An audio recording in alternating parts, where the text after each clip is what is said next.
Welcome back. മതം മനുഷ്യനെ ഭ്രാന്ത് പിടിപ്പിക്കുന്ന ആധുനിക കാലത്ത് തിരുവനന്തപുരത്തിന്റെ മണ്ണിൽ ഇന്ത ഉലകത്തിൽ ഒരേ ഒരു ജാതി താൻ, ഒരേ ഒരു മതം താൻ, ഒരേ ഒരു കടവുൾ താൻ എന്ന് സിംഹഗർജനം നടത്തിയ ഒരു മഹാത്മാവുണ്ടായിരുന്നു. ജാതി കോമരങ്ങൾ ഉറഞ്ഞു തുള്ളിയ കാലത്ത് പന്തി ഭോജനത്തിലൂടെ ചരിത്രം തിരുത്തിയ മഹാത്മാവ് ശ്രീനാരായണ ഗുരുവിനും ചട്ടമ്പി സ്വാമികൾക്കും വഴിവിളക്കായ തൈക്കാട് അയ്യാസ്വാമികൾ. അനന്തപുരിയുടെ ഹൃദയഭാഗത്ത് അദ്ദേഹം അന്ത്യവിശ്രമം കൊള്ളുമ്പോൾ എത്ര പേർക്കറിയാം ഈ വിപ്ലവകാരിയായ ആത്മീയ ഗുരുവിന്? വിശ്വാസത്തിന്റെ പേരിൽ മനുഷ്യൻ മതിൽ പണിയുമ്പോൾ മതിലുകൾ തകർക്കാൻ പിറന്നവനാണ് അയ്യ. കേരളം കേട്ട നവോത്ഥാനത്തിന്റെ ആദ്യ കാഹളം തൈക്കാട് സമാധിയിൽ നിന്നായിരുന്നു.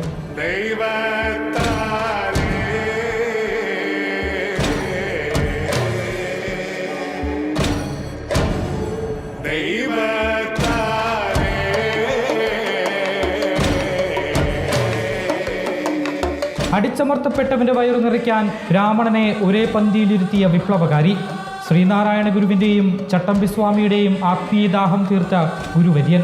ശിവരാജ യോഗത്തിന്റെ പാരമ്പര്യയിലിരുന്നപ്പോഴും അദ്ദേഹം മനുഷ്യനോട് സംസാരിച്ചത് സമത്വത്തെക്കുറിച്ചാണ്.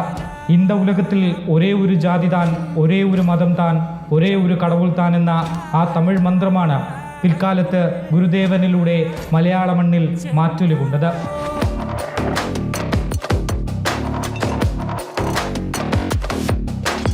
തിരുവിതാംകൂർ കൊട്ടാരത്തിലെ തമിഴ് പണ്ഡിതനായിരുന്ന അയ്യ കൊട്ടാരത്തിനുള്ളിലെ ആചാരങ്ങളെയല്ല, മറിച്ച് പുറത്തെ വിശക്കുന്ന മനുഷ്യനെയാണ് പ്രണയിച്ചത്. എന്നിട്ടും ചരിത്രം അദ്ദേഹത്തെ അരികിലേക്ക് മാറ്റി നിർത്തി. കേരളത്തിലെ ആധ്യാത്മിക നവോത്ഥാന മണ്ഡലങ്ങളിൽ തെളിഞ്ഞു നിൽക്കുന്ന ശ്രീ ചട്ടമ്പി സ്വാമികൾ, ശ്രീനാരായണ ഗുരുദേവൻ, അയ്യങ്കാളി തുടങ്ങിയവരുടെ എല്ലാം ഗുരുനാഥനായിട്ടുള്ള ആളാണ് അയ്യാസ്വാമി തിരുവടികൾ. ആദ്യമായി സമൂഹ സത്യ ഉണ്ടാക്കിയത് സ്വാമിയാണ്. സ്വാമി ജീവൻ സമാധിയായി.